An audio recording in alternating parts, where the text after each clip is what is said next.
खुश आमदीद कहते हैं। नूर मोहम्मद साहब, पहले आपसे शुरू करूंगा, ये बताइएगा कि ये अद्वियात की कीमत में जो इतनी तेजी से इजाफा हो रहा है, इसके लिए कोई एक वजह तो होगी। अगर पहले रॉ मटेरियल की या डॉलर की इन्फ्लेशन की बात की जाती थी तो डॉलर की कीमत तो मुसलसल गिर रही है, रुपए की कदर मुस्तहकम हो रही है। पिछले एक महीने में डॉलर को 8 रुपए तक नीचे आ चुका है। फिर ये क्या वजह है? देखें, कीमत तो कम होनी चाहिए, हर सूरत में होनी चाहिए। और जो कहते हैं जी डॉलर तो साल पहले भी 156 रुपए का था।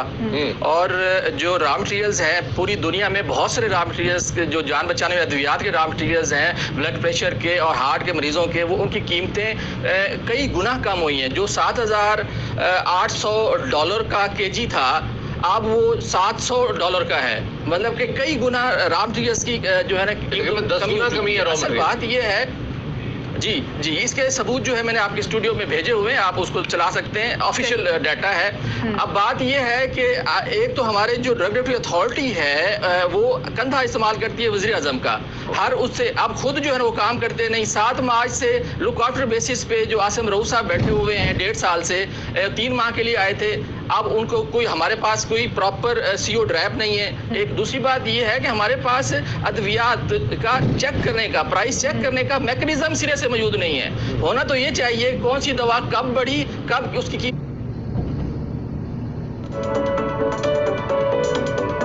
Hello, this is Fahad Mustafa और मेरे साथ है आपकी favourite, the one and only Hania Aamir. Thank you, Fahad, and hello everyone who's watching. उसकी कीमत कम हुई, उसका वेबसाइट पे डाटा होना चाहिए। ये जो साहब तौकीर हफ्सा PPMA में बैठे हुए हैं, ये जो है PPMA जो है अद्वियात की कीमतों का रिकॉर्ड ड्राइव को देती नहीं है।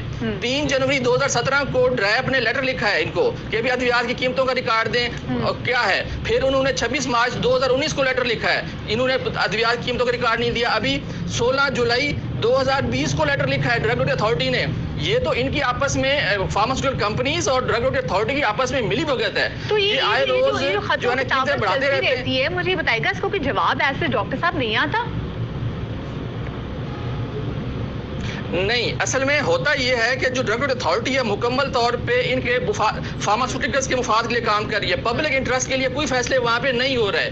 तो असल बात यह है कि प्राइस इंक्रीज पे आमिर यानी साहब को हटाया प्राइम मिनिस्टर ने, लेकिन कुछ नहीं हुआ।